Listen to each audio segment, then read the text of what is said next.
ओम नमो भगवते वासुदेवाय। ओम नमो भगवते वासुदेवाय। ओम नमो भगवते वासुदेवाय। ओम नमो भगवते वासुदेवाय। ओम नमो भगवते वासुदेवाय। ओम नमो भगवते वासुदेवाय। नारायणं नमस्कृत्य नारायणं नमस्कृत्य नरं चैव नरोत्तमं नरं चैव नरं चैव नरोत्तमं नरोत्तमं देवीं सरस्वतीं व्यासं देवीं सरस्वतीं सरस्वतीं व्यासं व्यासं ततो जयमुदीरये।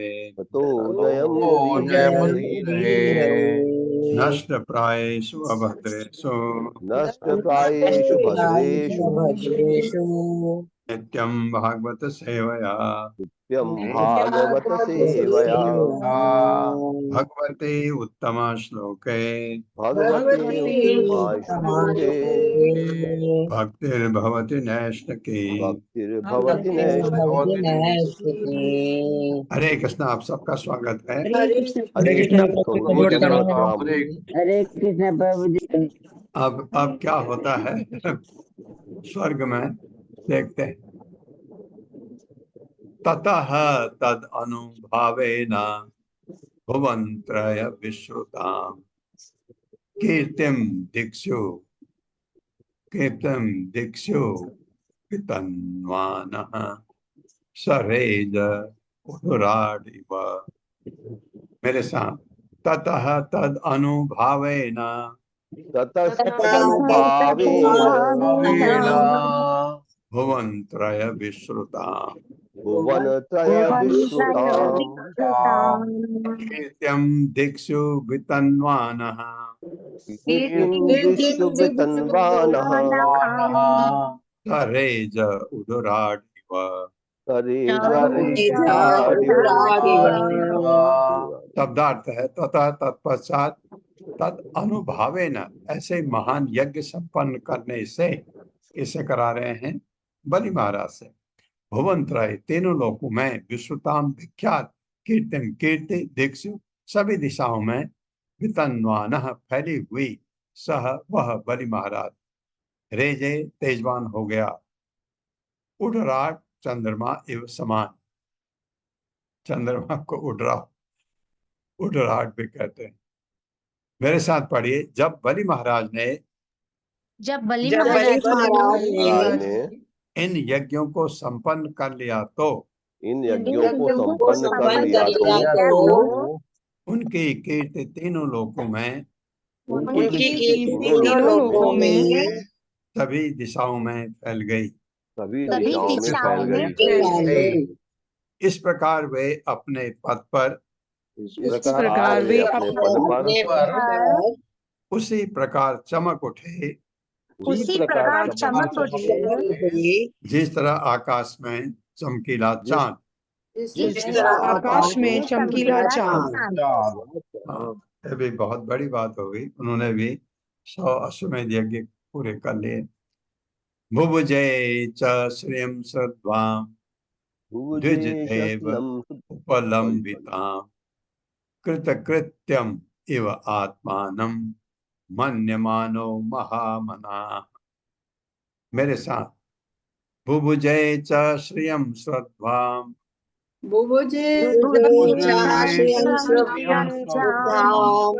द्विजदेव उपलम्बितां कृतकृत्यम् इव आत्मानं मन्यमानो महामनाः। शब्दार्थ है बुभुजे, भोग किया, च भी श्रेयम ऐश्वर्य, सुश्रद्धा संपन्नता, द्विज ब्राह्मणों के, देव देवताओं के तुल्य, उपलंबिताम पक्षपात के कारण अर्जित, कृत्य कृत्यम उसके कार्यों से अत्यंत संतुष्ट, इव सदृश आत्मानम स्वयं को मन्यमाना सोचते हुए, महामना महान मस्तिष्क वाला, उदार मन वाला। मेरे साथ पढ़िए। ब्राह्मणों के पश्चात के कारण,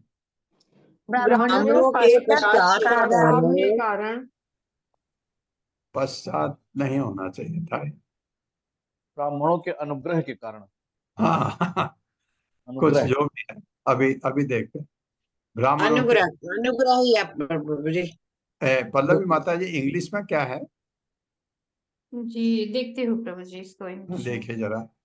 ब्राह्मणों के पश्चात के कारण महात्मा बलि महाराज ब्राह्मणों के अनुग्रह के कारण महात्मा बलि महाराज अपने आप को अपने आप आप को परम संतुष्ट मानते हुए परम संतुष्ट संतुष्ट मानते हुए परम ऐश्वर्यमान तथा संपन्न बन गए परम ऐश्वर्यवान तथा संपन्न बन गए और राज्य का भोग करने लगे।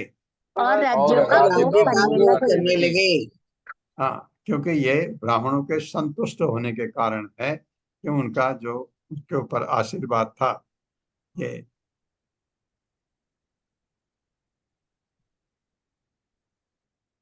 चलो अभी पता लगेगा। तात्पर्य माता जी। हरे कृष्णा हर्षा माता जी। हरे कृष्ण माता जी। हरे कृष्ण प्रभु जी। शिल प्रभुपाद की जय। शिल प्रभुपाद द्वारा तात्पर्य, ब्राह्मण द्विजदेव कहलाते हैं और क्षत्रिय सामान्यतः नरदेव। वास्तव में देव शब्द भगवान का द्योतक है। ब्राह्मण भगवान विष्णु को संतुष्ट करके प्रसन्न होने के लिए मानव समाज का मार्गदर्शन करते हैं और नरदेव कहलाने वाली क्षत्रिय उनकी सलाह से शांति तथा व्यवस्था बनाए रखते हैं, जिससे अन्य लोग अर्थात वैश्य तथा शूद्र विधि विधानों का ढंग से पालन कर सके। इस प्रकार लोग क्रमश कृष्ण भावना अमृत तक उन्नत होते हैं।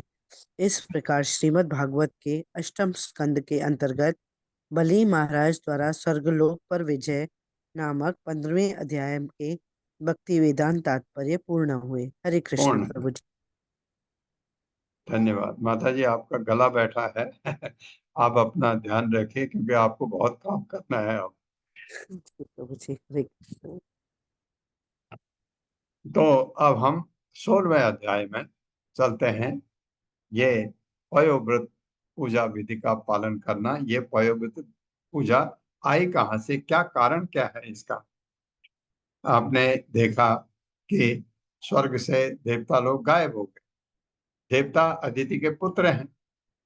अब माँ बच्चों को नहीं देख पा रही, बहुत दुखी हो गई कि बच्चे कहाँ गए मेरे, किस हालत में हैं, और बहुत दुखी हो गई।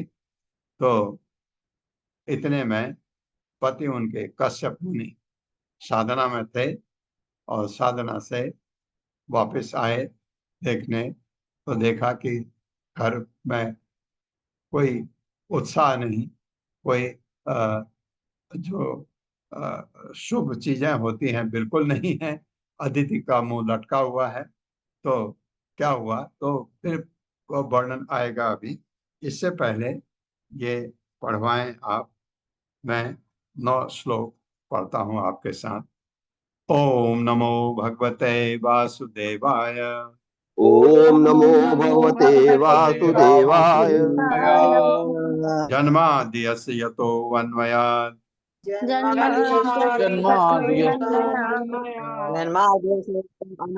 इतरस्तस्य अर्थेषु अभिज्ञा स्वराट्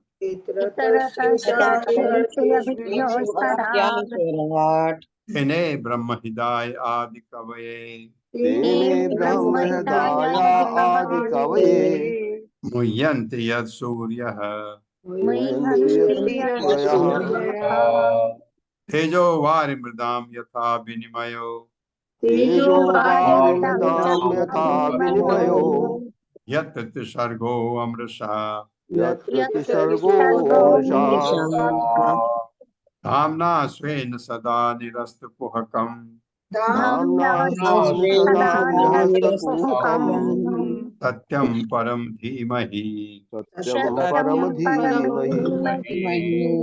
दूसरा, धर्म प्रोजित कैतवो अत्र धर्मः प्रोजित कैतवोऽत्र परमो निर्मत्सराणां सताम् परमो निर्मत्सराणां सताम् वेद्यं वास्तवमत्र वस्तु वेद्यं वास्तवमत्र शिवदं तापत्रयोन्मूलनम् शिवदं श्रीमद्भागवते महामुनि कृते श्रीमद्भगवते महामुनि कृते किं वा परैरीश्वरः किं वा परैरीश्वरः सद्यो हृदि अवरुद्धते अत्र हृदवरुद्धते यत्र कृतिभिः शुश्रूषुभिः तत्क्षणात्। पृथिवी शुश्रूषुभिस्तत्क्षणात् तीसरा श्लोक। निगम कल्प तरोर्गलितं फलम् निगमकल्पतरोर्गलितं फलम् सुख मुखाद अमृतद्रव संयुक्तम् सुखमुखादमृतद्रव संयुक्तम् पिबद भागवतं रसमालयम् पिबत भागवतं रसमालयम् मुहुर्हो रसिकाः भुवि भावुकाः। मुहुरो रसिका भुवि भावुकाः। चौथा।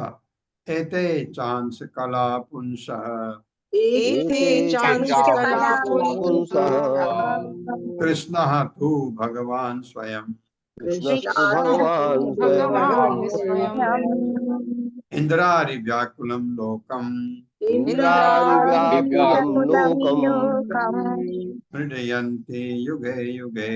मीडयन्ति युगे युगे। पांचवा।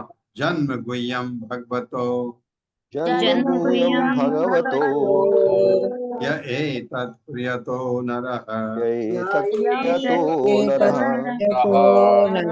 सायं प्रातः गणन् भक्त्या सायं दुःख ग्रामात् विमुच्यते। दुःखग्रामात् विमुच्यते। घटा। अहम् एवासम् एवाग्रे न अन्यद् यत् सत् असत् परम् नान्यद्यत्रासत् पश्चाद् अहं यत् एतच्च पश्चादहं यदेतत् यो अवशिष्येत् सो अस्मि अहम्। यो वशिष्येत सोऽस्म्यहम्। सातवां। ऋते अर्थं यत् प्रतीयेत् तीर्थं यत् प्रतीयेत् न प्रत्यये च आत्मनि न प्रतीयेत् तद्विद्याद् आत्मनो मायाम् तद्विद्यात्मनो मायाम् यथा भासो यथा तमः। यथा भासो यथा तमः। आठवां। यथा महान्ति भूतानि यथा महान्ति भूतानि भूतेषु उच्च अवचेषु अणुम् भूतेषु अवशेषेषु प्रविष्टानि अप्रविष्टानि प्रविष्टानि तथा तेषु न तेषु अहम्। तथा तेषु नवः। एतावत् एव जिज्ञासम् तावदेव जिज्ञासम् तत्त्वजिज्ञासुना आत्मनः तत्त्वजिज्ञासुनात्मनः अन्वय व्यतिरेकाभ्याम् काभ्याम् यत् स्यात् सर्वत्र सर्वदा। यत् सर्वत्र स्वागत है आपका 16वें अध्याय में वयोवृत्त पूजा विधि का पालन करना। माता जी पढ़वाइए। जी प्रभु जी, वो जो आपने बताया था, because of the favour of the Brahmanas, favour है फेवर पश्चात नहीं था, वो फेवर था कि जी। आप ये समझिए उनके आशीर्वाद से समझ लीजिए कि फेवर, क्योंकि उनका आशीर्वाद था इसलिए ये सब हो गया। ये था वो पश्चात शब्द गलत लगा हुआ है, क्योंकि वो ट्रांसलेशन में कुछ गलतियां हैं ऐसी। कोई बात नहीं, हमें मिलता है। हम उनको गुस्सा मत करिए, जिन्होंने ये किया हमारे लिए उनको बहुत धन्यवाद है। क्योंकि फिर दूसरा जो रिवीजन है दूसरा, उसमें सब ठीक है, शायद ऐसा लगता है मुझे। पढ़वाइए माता। हरे कृष्णा सुशील गुप्ता प्रभु जी। हरे कृष्णा प्रभु जी, हरे कृष्णा माता जी, कृष्णा। श्रील प्रभुपाद की जय। अध्याय 16 वयोव्रत पूजा विधि का पालन करना। जैसा कि इस अध्याय में वर्णन किया गया है, देवताओं की माता अदिति के अत्यंत व्यथित होने पर उनके पति कश्यप मुनि ने बताया कि वे अपने पुत्रों के लाभ के लिए तपस्या करके किस तरह व्रत रखें। क्योंकि स्वर्ग में देवता दिखलाई नहीं पड़ रहे थे, अतएव उनकी माता अदिति उनके वियोग के कारण अत्यंत दुखी थी। अनेकानेक वर्षों के बाद एक दिन कश्यप मुनि ध्यान की समाधि से उठे और उन्होंने अपने आश्रम वापस आए और वे अपने आश्रम वापस आए। उन्होंने देखा कि उनका आश्रम सुंदर नहीं लग रहा था और उनकी पत्नी अत्यंत व्यथित थी। उन्हें आश्रम भर में हर जगह शोक के चिन्ह दिखे। अतः मुनि ने अपनी पत्नी से आश्रम की कुशलता के विषय में पूछा और जानना चाहा कि वो इतनी व्यथित क्यों दिख रही है। अतिथ ने कश्यप मुनि को आश्रम की कुशलता के बारे में बताने के बाद कहा कि अपने पुत्रों की अनुपस्थिति के कारण वो उदास है। अब तब अदिति ने उनसे प्रार्थना की कि वे ये बताएं कि उनके पुत्र किस प्रकार लौटकर अपने पदों को पुनः प्राप्त कर सकते हैं। वे अपने पुत्रों का कल्याण चाहती थी। अदिति की प्रार्थना से द्रवित होकर कश्यप मुनि ने उन्हें आत्म साक्षात्कार के दर्शन, पदार्थ तथा आत्मा के अंतर तथा भौतिक क्षेत्र से अप्रभावित रहने की विधि का उपदेश दिया। किंतु जब उन्होंने देखा कि उनके इन उपदेशों के बावजूद अदिति संतुष्ट नहीं है, तो उन्होंने उसे वासुदेव जनार्दन की पूजा करने की सलाह दी। उन्होंने उसे विश्वास दिलाया केवल भगवान वासुदेव ही उन्हें संतुष्ट करके उनकी सारी इच्छाओं को पूरा कर सकते हैं। फिर जब अदिति ने भगवान वासुदेव की पूजा करने की इच्छा व्यक्त की, तो प्रजापति कश्यप ने उन्हें पयोव्रत नामक पूजा की विधि बतलाई, जो 12 दिनों में संपन्न होती है। उन्हें ब्रह्मा जी ने बताया था कि इस विधि से भगवान श्री कृष्ण को कैसे प्रसन्न किया जा सकता है। इस प्रकार कश्यप मुनि ने अपनी पत्नी को इस व्रत का तथा इसके विधि विधानों का पालन करने की सलाह दी। हरे कृष्ण प्रभु जी। हरे कृष्ण। धन्यवाद प्रभु।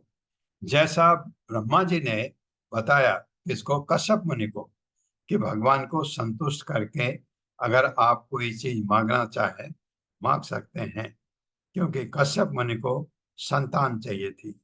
इसलिए कितना क्या सिस्टम था तब देखिए। बच्चे चाहिए तो पहले तपस्या करो, तो बच्चे कैसे होंगे आप समझ सकते हैं।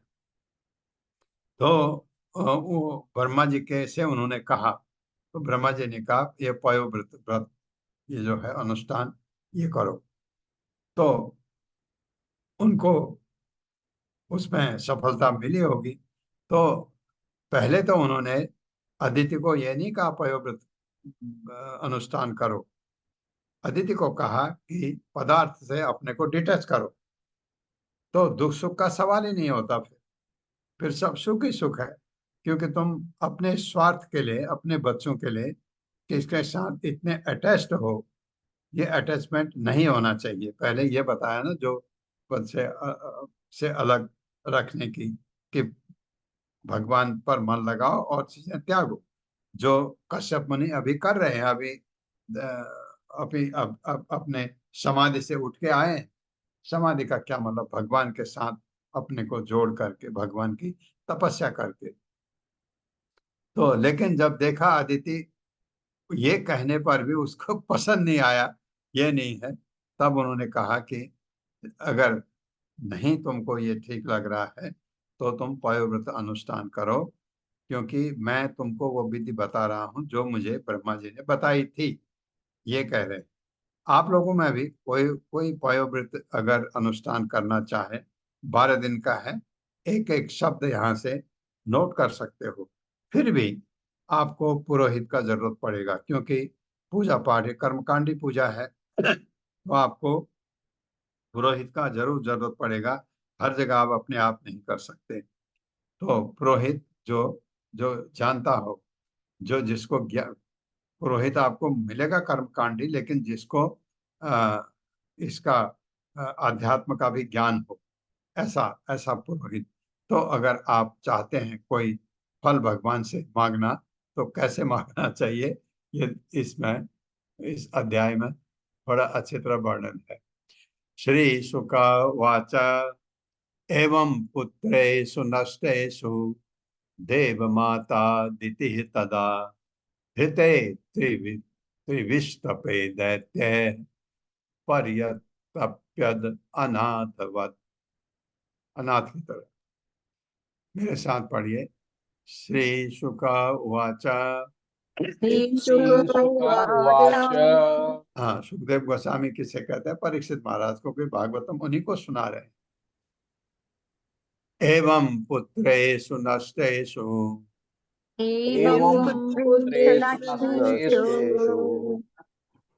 देव माता अति अदिति तदा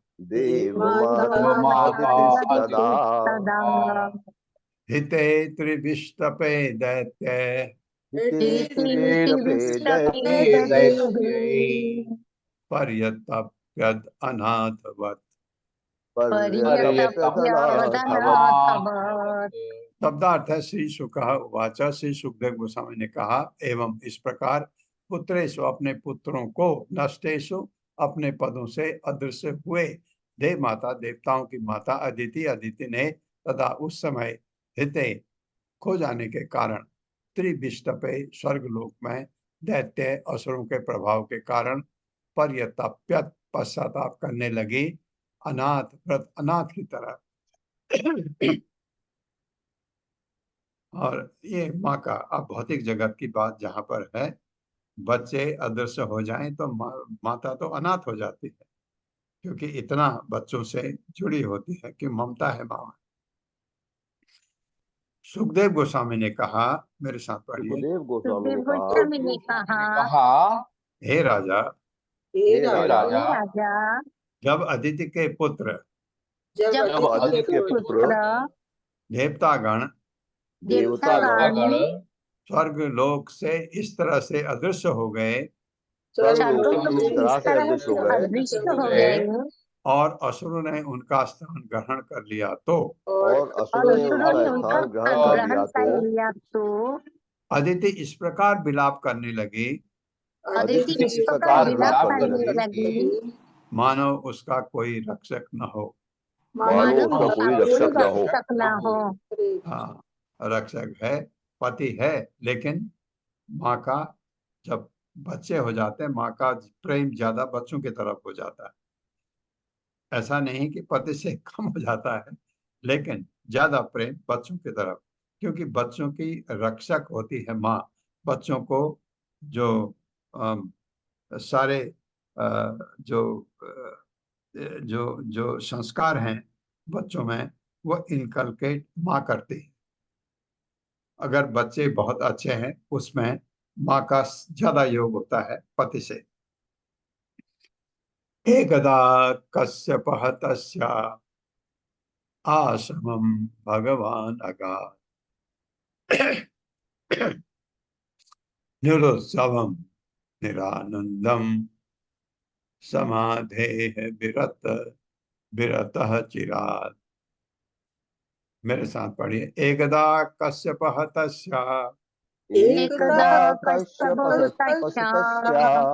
आश्रमं भगवान अगात् निरुत्सवं निरानंदम समाधे विरतः चिरात्। एकदा एक दिन कश्यप मुनि तस्य अदिति के आश्रम में, उनका भी है लेकिन वो ध्यान में थे, वहां से आए अपने आश्रम में।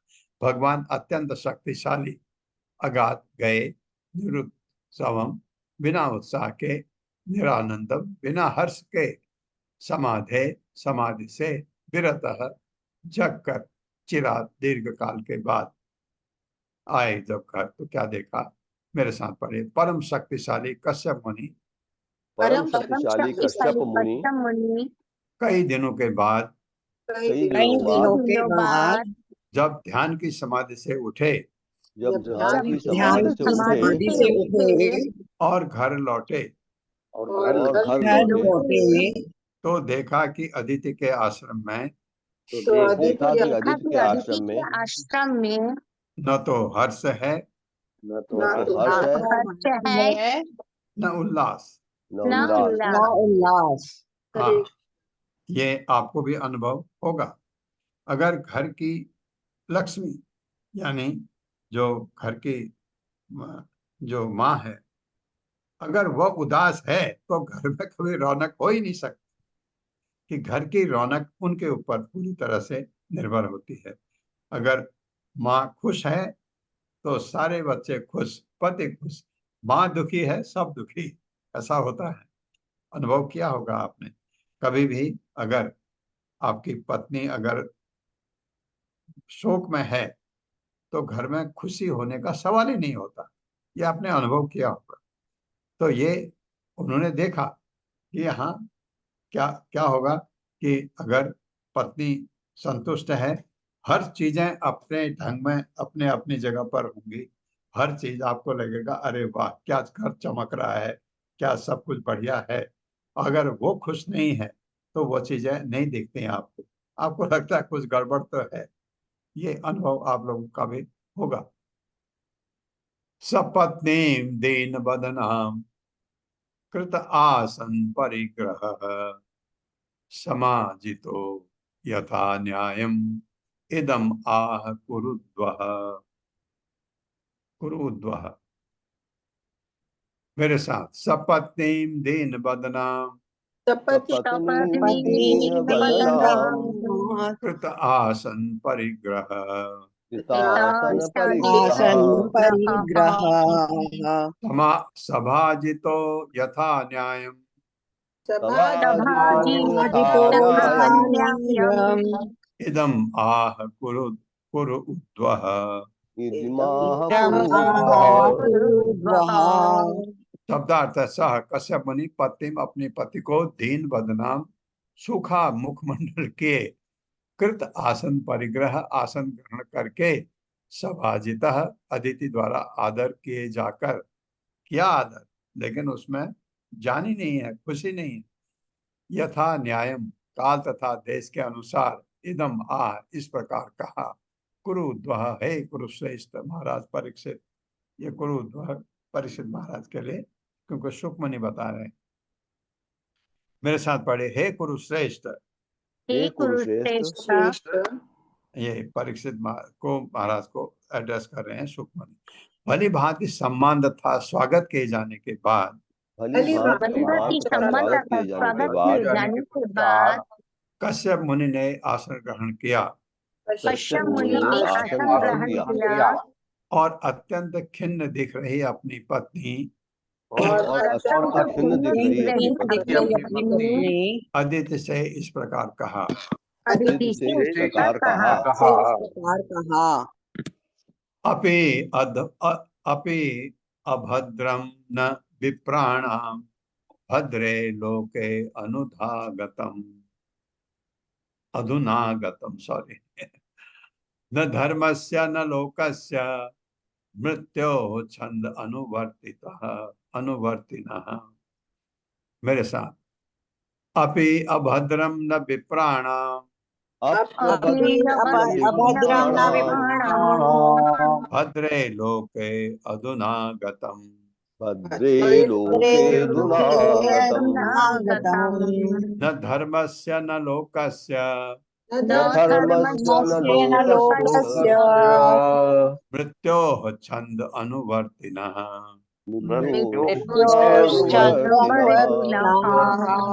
शब्दार्थ है, अपि क्या अभद्रम दुर्भाग्य न नहीं विप्राणाम ब्राह्मणों का भद्रे हे अदिति लोके इस संसार में अधुना इस समय आगतम आ गया है न नहीं धर्मस्य धर्म का न नहीं लोकस्य सामान्य लोगों का मृत्यु मृत्यु छंद अनुवर्तिनः जो लोग मृत्यु के गालों में जाने वाले हैं।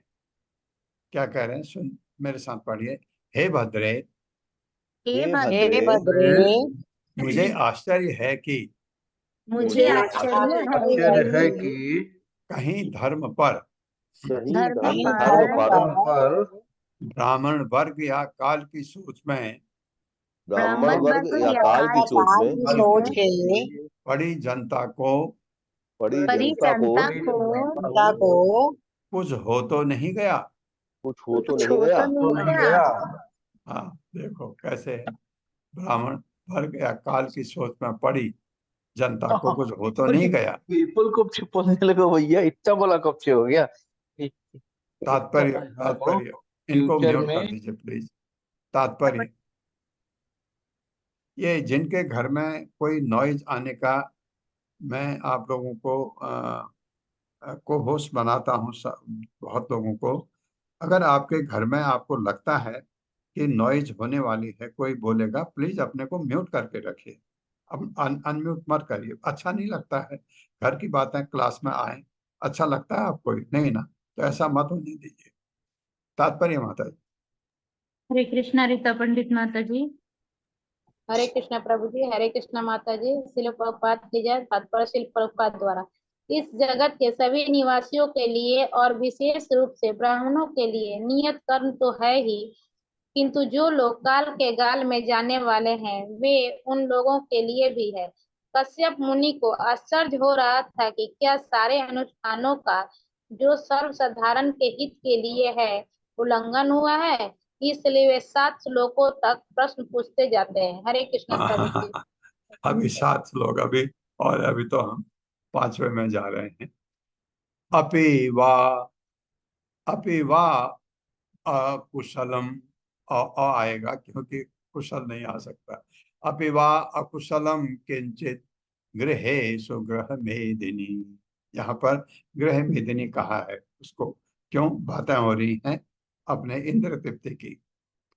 धर्मस्य अर्थस्य कामस्य यत्र योगो हि अयोगिनाम। मेरे साथ पढ़िए।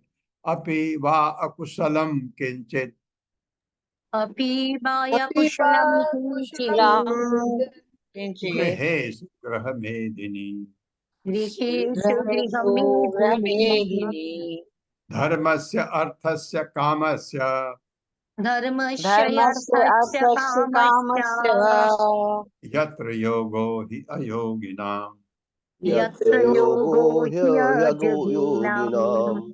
हाँ, एक्चुअली अदिति ग्रह मेदी नहीं है, ये महान है। ग्रह मेदी तो होते हैं, उन्हें कहा जाता है जो इंद्र तृप्ति के लिए जीते हैं। खाओ पियो मौज करो, ऐसे ही मर जाओ, जैसे आए थे वैसे ही चले जाओ।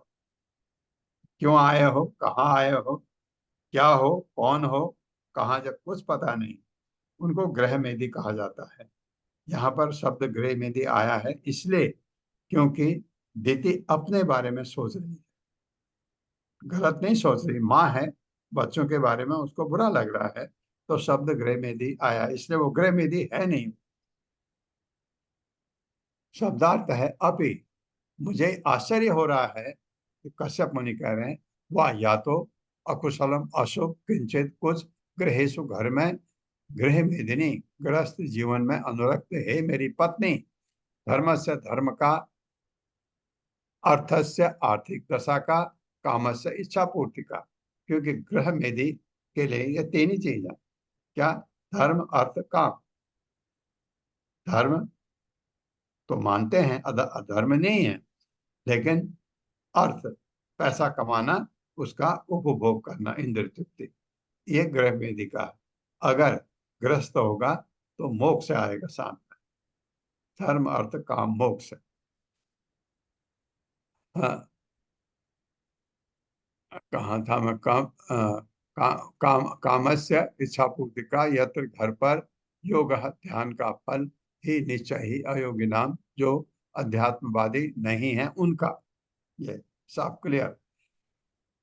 मेरे साथ पढ़िए। हे गृहस्थ जीवन में अनुरक्त मेरी पत्नी, हे हे गृहस्थ गृहस्थ जीवन में जीवन में अनुरक्त मेरी अनुरक्त पत्नी। मेरी पत्नी, यदि कोई गृहस्थ जीवन में यदि यदि कोई कोई गृहस्थ गृहस्थ जीवन में जीवन में धर्म अर्थ था काम का समुचित पालन करता है तो धर्म अर्थ धर्म तथा अर्थ काम का का काम का समुचित पालन समुचित करता पालन है, करता पालन है करता है तो उसके कार्यकलाप उसके कार्य उसके कार्यकलाप एक अध्यात्मवादी योगी के समान ही श्रेष्ठ होते हैं। एक आध्यात्मवादी योगी के आध्यात्मवादी समान योगी श्रेष्ठ समान होते हैं। श्रेष्ठ होते समान हैं। श्रेष्ठ होते हाँ, हैं। ये 3 चीज ठीक चल रही हैं तो वो आदमी इस तरफ बढ़ेगा। उसी तरह जैसे आत्मवाद है, ऐसे ही उसके कार्यकलाप उसकी तरह होते हैं। मुझे आश्चर्य है कि मुझे आश्चर्य है कि क्या इन नियमों के पालन में कोई त्रुटि आ गई है? क्या इन नियमों के पालन में कोई त्रुटि आ गई है? हाँ, कोई कहीं कोई कमी आई है? धर्म में तो कमी नहीं होगी, क्योंकि पूजा पाठ वाले हैं वो। धर्म, काम न अर्थ, कोई जो ऐश्वर्य है उसमें कमी आई है, या इंद्र तृप्ति में कोई कमी आई है? कैसे आ सकती है इंद्र तृप्ति में कमी? कि आपके कोई बीमारी हो गई हो, कोई तकलीफ हो, तो कि आप फल नहीं भोग पा रहे हैं जो कमाया उसका? तात्पर्य माता जी। हरे कृष्णा आत्री माता जी। हरे कृष्ण। तात्पर्य श्री प्रभुपाद की जय। श्री प्रभुपाद के द्वारा इस श्लोक में कश्यप मुनि ने अपनी पत्नी अदिति को गृह मेधिनी कहकर संबोधित किया है, जिसका अर्थ होता है इंद्रिय तृप्ति के लिए जो गृहस्थ जीवन से संतुष्ट है। सामान्यतया जो लोग गृहस्थ आश्रम में रह रहे हैं वे भौतिक लाभ के लिए किए गए कर्म क्षेत्रों में इंद्रिय तृप्ति का अनुगमन करते हैं। ऐसे गृह मेधियों का एक ही जीवन लक्ष्य होता है, इंद्रिय तृप्ति। इसीलिए कहा गया है जत मैथुनादि गृह मेधि सुखम ही तुच्छम। गृहस्थ जीवन इंद्रिय तृप्ति पर आधारित है, अतएव इससे प्राप्त प्रसन्नता अत्यल्प होती है। फिर भी वैदिक विधि इतनी सारगर्भित है कि गृहस्थ जीवन में भी मनुष्य धर्म, अर्थ, काम तथा मोक्ष के अनुसार अपने जीवन को व्यवस्थित कर सकता है। मनुष्य का लक्ष्य मोक्ष प्राप्त करना होना चाहिए, किंतु चूंकि इंद्रिय तृप्ति को एकाएक छोड़ा नहीं जा सकता, अतएव शास्त्रों के आदेश दिए हुए है कि किस प्रकार धर्म, अर्थ तथा काम के नियमों का पालन किया जाए। जैसा कि श्रीमद् भागवतम में ही 1.2.9 में कहा गया है, धर्मस्य ही अपवर्गस्य नार्थो अर्थायो उपकल्पते। सारे वित्तीय परोपकार्यों अनंतकत्वा मोक्ष के लिए है, उन्हें कभी भी भौतिक लाभ के लिए नहीं किया जाना चाहिए। जो लोग गृहस्थ है उन्हें ये नहीं सोचना चाहिए कि धर्म गृहस्थ की इंद्रिय तृप्ति की प्रक्रिया को सुधारने के निमित्त है। गृहस्थ जीवन भी आध्यात्मिक ज्ञान की उन्नति के लिए होता है, जिससे मनुष्य अंततो गत्वा भवबंधन से मुक्ति प्राप्त कर सकता है। मनुष्य को जीवन के चरम लक्ष्य तत्व जिज्ञासा को समझने के उद्देश्य से गृहस्थ जीवन में टिके रहना चाहिए। तब गृहस्थ जीवन योगी जीवन के समान ही श्रेष्ठ है। अतएव कश्यप मुनि ने अपनी पत्नी से पूछा कि क्या धर्म, अर्थ तथा काम के नियमों का शास्त्रीय आदेश के अनुसार सही ढंग से पालन हो रहा है? ज्यों ही मनुष्य शास्त्रों के आदेशों से च्युत होता है, त्यों ही गृहस्थ जीवन का उद्देश्य तुरंत ही समाप्त हो जाता है। हरे कृष्ण प्रभु। हाँ, तो फिर बाद में बात आई है गृहस्थ जीवन का। गृहस्थ जीवन में भगवान से जुड़े रहना, ये आखिरी का मतलब मोक्ष की तरफ को जाना। मोक्ष का मतलब भगवत धाम जाने का। भक्ति मार्ग में भगवत धाम जाने को मोक्ष कहते हैं, और निर्विशेषवादी भगवान में लीन, भगवान की ज्योति में लीन होने को मोक्ष कहते हैं। वो सायुज्य मुक्ति है जो भक्त नहीं चाहता।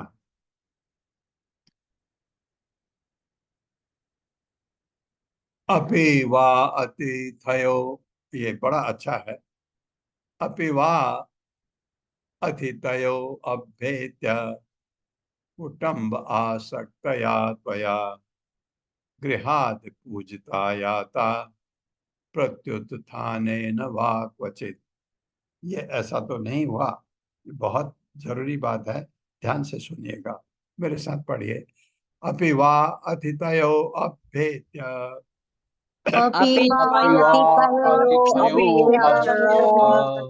कुटुम्ब आसक्तया त्वया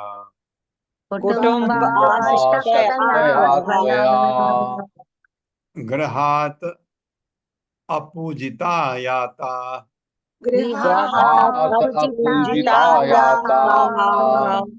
प्रत्युत्थानेन वा क्वचित्। हाँ, पूछ रहे कहीं ऐसा तो नहीं है, ऐसा तो नहीं हुआ। सुनिए क्या कहते हैं। अभी क्या हुआ, या तो अतिथय मेहमान आया हो, उसका सत्कार न हुआ। अभेद्य घर आकर कुटुंब आसक्तया, जो परिवार वालों के प्रति अत्यधिक आसक्त रहते हैं, तो या तुम्हारे द्वारा गृहाधर से पूजिता, ठीक से सत्कार न किए जाकर याता चले गए। अतिथि आए, आप संस्कार उसका स्वागत स्वागत करना भूल गए, वो चला गया। कहीं ऐसा तो नहीं है? ऐसा हुआ तो आपके घर में ऐसा ही होता है। ये प्रत्युत्थानेन, खड़े होकर, व अथवा क्वचित, कभी कभी।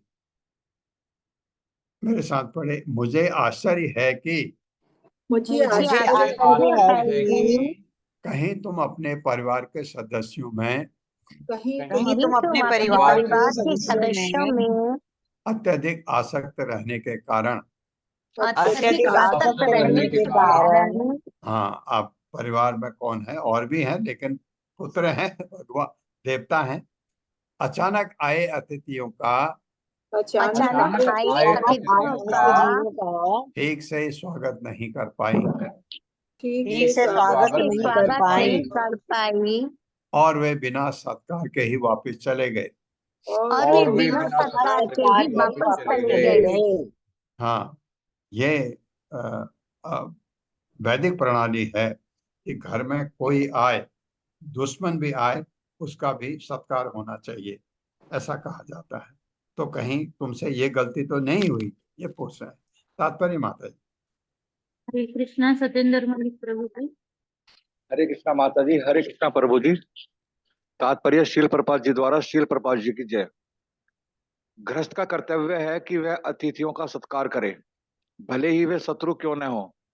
जब कोई अतिथि घर पर आए तो खड़े होकर उनका सत्कार किया जाए और बैठने के लिए उन्हें आसन प्रदान किया जाए, यह आदेश है। गृह शत्रु मापी प्राप्तम विश्वतम अकुतोम भयम। स्वयं। यदि किसी के घर उसका शत्रु भी आए तो उसका इस तरह सत्कार किया जाए कि वह यह भूल जाए कि आतिथ्य अब उसका शत्रु है। अपनी स्थिति के अनुसार मनुष्य को चाहिए कि घर आए हुए अतिथि का उचित सत्कार करे। कम से कम उसे बैठने के लिए आसन तथा पीने के लिए एक गिलास पानी अवश्य दिया जाए, जिससे अतिथि अप्रसन्न न हो। कश्यप मुनि ने अदिति से पूछा कि कहीं ऐसे अतिथियों का निरादर तो नहीं हुआ। अतिथि शब्द माता जी थोड़ा ऊपर करिए। उस व्यक्ति का सूचक है जो बिना बुलाए आए। हरे कृष्णा प्रभु जी। बुलाए आए तो उसका तो आप स्वागत करेंगे। बिना बुलाए कोई आ जाए, अतिथि का मतलब यहाँ पर ये बताए, प्रभुपाद लिख रहे हैं, जो बिना बुलाए आए तो आपको कभी कभी बहुत चिढ़ आती है, क्योंकि आप ऐसे समय समय पर, जबकि आप निकल रहे हैं घर से या बिजी हैं, कोई इंपॉर्टेंट काम के लिए जा रहे हैं, तो भी उनको पूरा सत्कार मिलना चाहिए। अपने शब्दों से आप उनको खुश कर सकते हैं, क्योंकि अतिथि असम्मानित हुआ मानकर न जाए, बस ये इसका ध्यान रखना है आपको। कभी कोई आए, जैसे आपके अपने अपने आए, कोई अपने भाई आए, बहन आए, उनको तो आपको समझ आएगा, क्योंकि उनको आप कह सकते हैं कि मुझे जल्दी ये करने जाना है, या तो वो भी आपके साथ हो लेते हैं, ये आप कहते हैं आप साथ चलो जल्दी आ जाएंगे, ऐसा भी कहते हैं। ऐसा भी होता है कई बार। या उनसे कुछ कहते हैं, घर खोला, आप बैठे रहो, हम इतने में आ जाएंगे, थोड़ी देर में। और अगर टाइम कम भी है, आप कह सकते हैं पानी वहां से लेकर के आप ले लेना, गिलास इधर पड़ा है, ऐसा आप कहते हैं। लेकिन अनजान को आप ऐसा नहीं कर सकते कि अनजान को आप घर में बिठा के, घर खोला छोड़ के, आपको डर लगता है। तो जो भी है, आपके शब्दों से कोई भी अतिथि नाराज होकर नहीं जाना चाहिए। ये अ, अगर है तो घर में खुशी छिन जाती है, चली जाती है। ये कश्यप मुनि का ऐसा सोच, तो वो सोचते हैं तो ये सही बात। गृहेषु येषु अतिथयो न अर्चिता सलिलय अपि यदि निर्यान्ति ते नूनम हेरुराज ग्रहोपमा। मेरे साथ, गृहेषु येषु अतिथयो गृहेषु येषु अतिथयो न अर्चिता सलिलय अपि न अर्चिता सलिलयपि यदि निर्यान्ति ते नूनम यदि निर्यान्ति ते नूनम् हेरुराज ग्रहोपमा।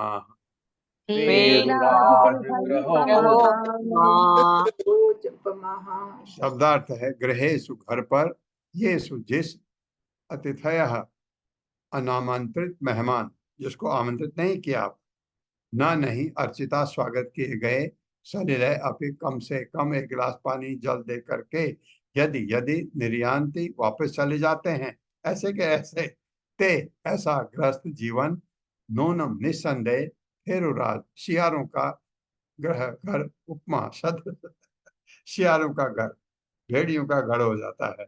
ये कह रहे हैं कश्यप मुनि, इसका ध्यान रखिए।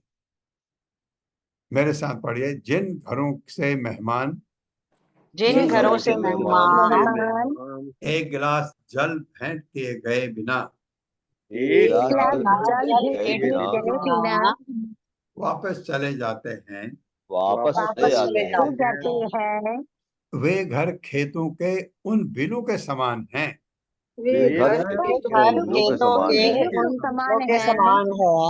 जिनमें शियार रहते हैं।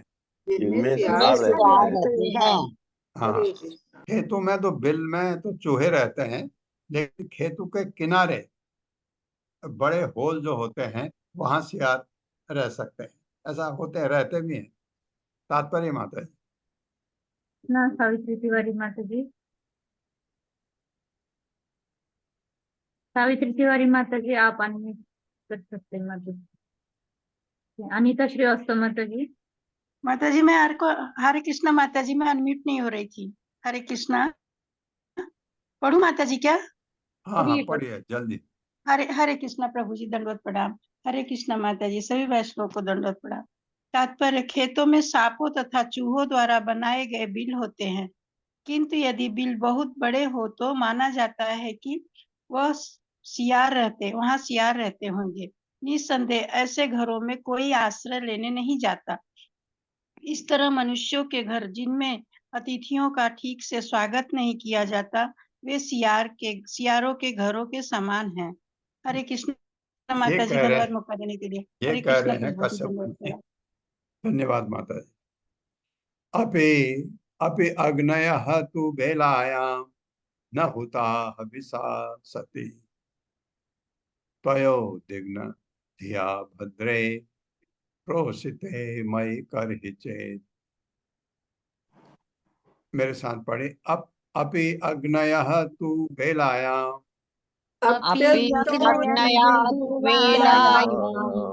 न हुता हविषा सति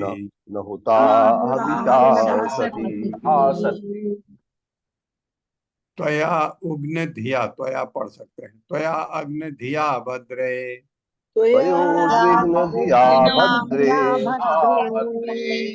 प्रोसिते मयि करहि चेत्। अपि क्या, अग्नयः अग्नि, तू निसंदेह फिलायाम अग्नि यज्ञ में ना नहीं होता डाला गया हविषा घी द्वारा, सती हे सती, त्वया तुम्हारे द्वारा, उद्विग्न धिया किसी चिंता के कारण, भद्रे हे कल्याणी, प्रोसिते घर से दूर था, मई जब मैं करहिचित कभी कभी। मेरे साथ पढ़े, हे सती तथा शुभे। कितना बढ़िया शब्द है, पत्नी के लिए ऐसा बोलना चाहिए। हे सती तथा शुभे, जब मैं घर से अन्य स्थानों को चला गया तो क्या तुम इतनी चिंतित थी कि अग्नि में घी की आहुति भी नहीं दे सकी। अग्नि में घी की आहुति भी नहीं दे सकी। हाँ, ये उनके घर में आहुति रोज जाती होगी, क्या कहीं तुम भूल तो नहीं गई? ये शब्द वो कह रहे हैं। यत् पूजया काम दुघान याति लोकान ग्रह अन्वितः ब्राह्मणो अग्नि च वै विष्णु सर्वदेव आत्मनो मुखम। मेरे साथ, यत् पूजया काम दुघान याति लोकान ग्रहान्वितः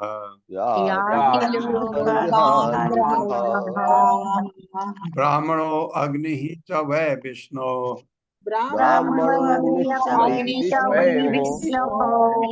सर्वदेव आत्मनो मुखम।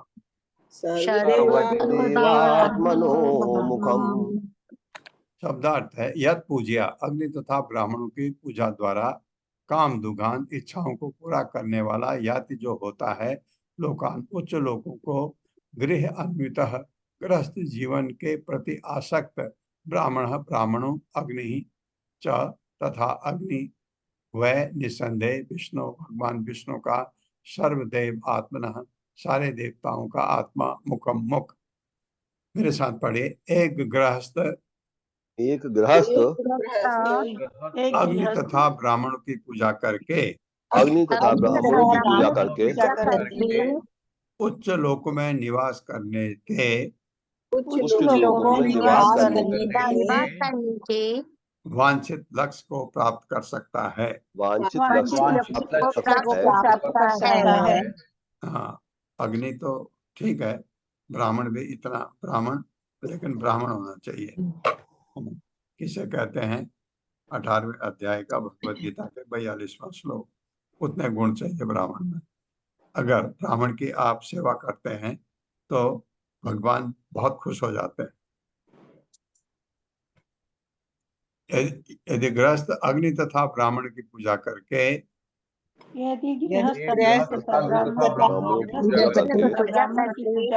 उच्च लोक में निवास करने के वांछित लक्ष्य को प्राप्त कर सकता है।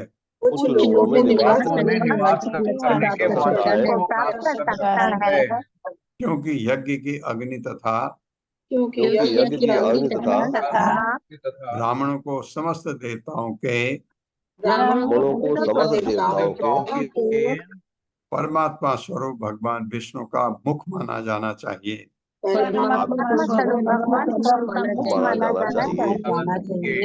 हाँ, अग्नि में तो आपको पता है, अग्नि भगवान विष्णु का मुख, क्योंकि उसमें आहुति देते हैं, वो भगवान विष्णु को जाती है।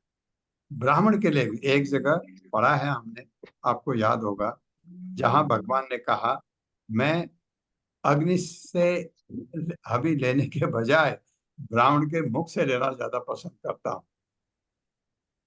ये इसलिए ये बड़ा अच्छा यहाँ है, मुख माना जाना चाहिए। तात्पर्य माता जी। हरे कृष्णा अनीता माता जी।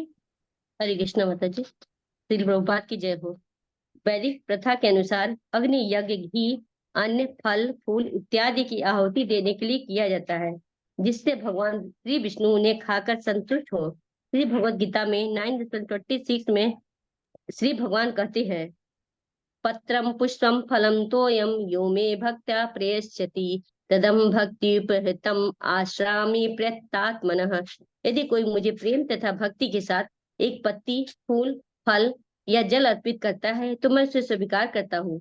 अतएव यह अग्नि में ये सभी वस्तुएं अर्पित की जाने से भगवान विष्णु प्रसन्न हो जाएंगे। इसी प्रकार ब्राह्मण भोजन की भी संस्कृति की जाती है, क्योंकि जब ब्राह्मण लोग यज्ञ के पश्चात बचे हुए प्रसाद के भोजन को खाते हैं तो इससे एक प्रकार से साक्षात भगवान श्री विष्णु भोजन करते होते हैं। अतएव वैदिक सिद्धांत संस्तुति करते हैं कि प्रत्येक उत्सव या पर्व पर अग्नि में आहुतियां डाली जाए और ब्राह्मणों को खाने के लिए प्रचुर मात्रा में अच्छा भोजन दिया जाए।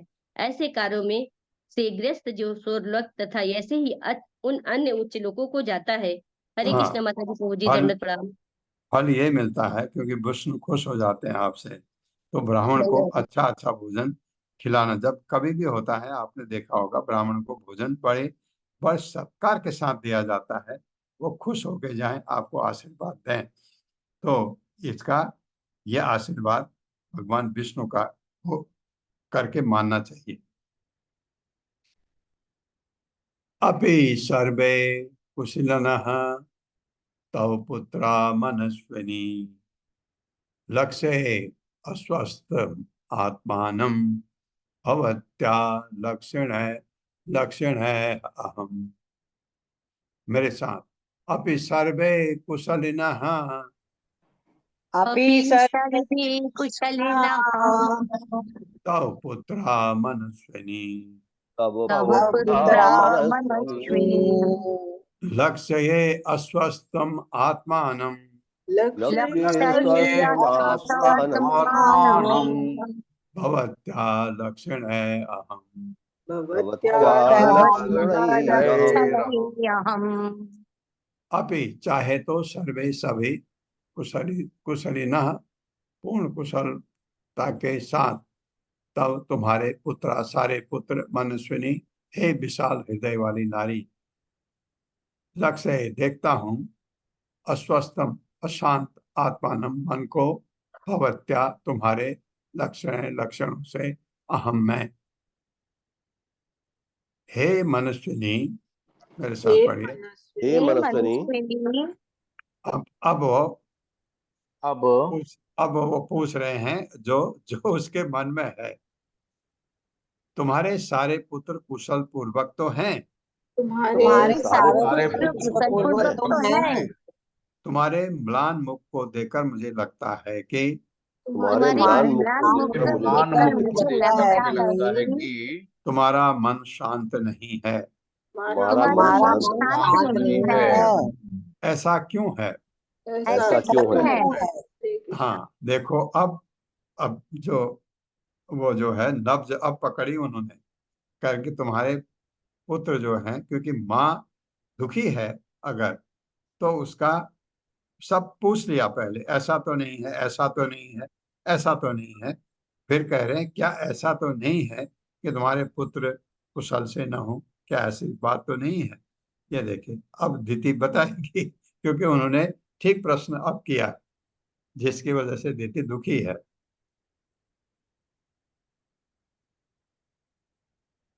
मेरे साथ पढ़ लिया ना ये? जी पढ़ लिया। पढ़ लिया। ओम अज्ञान तिम्रांधक्ष ज्ञानाजन शलाकया चक्षुरुन्मिलितमेन तस्मै श्री गुरुवे नमः। नमः विष्णुपादाय कृष्णपृष्ठाय भूतले श्रीमते भक्तिवेदांत स्वामिनिति नामिने। नमस्ते सरस्वती देवे गौरवाणी प्रचारिणे निर्विशेष शून्यवादी पाश्चात्य देशतां। जय हो श्री कृष्ण चैतन्य प्रभु नित्यानंद, श्री अद्वैत गदाधर शिवासादि गौर भक्तवृंद। हरे कृष्णा कृष्ण कृष्ण हरे हरे, हरे राम राम राम हरे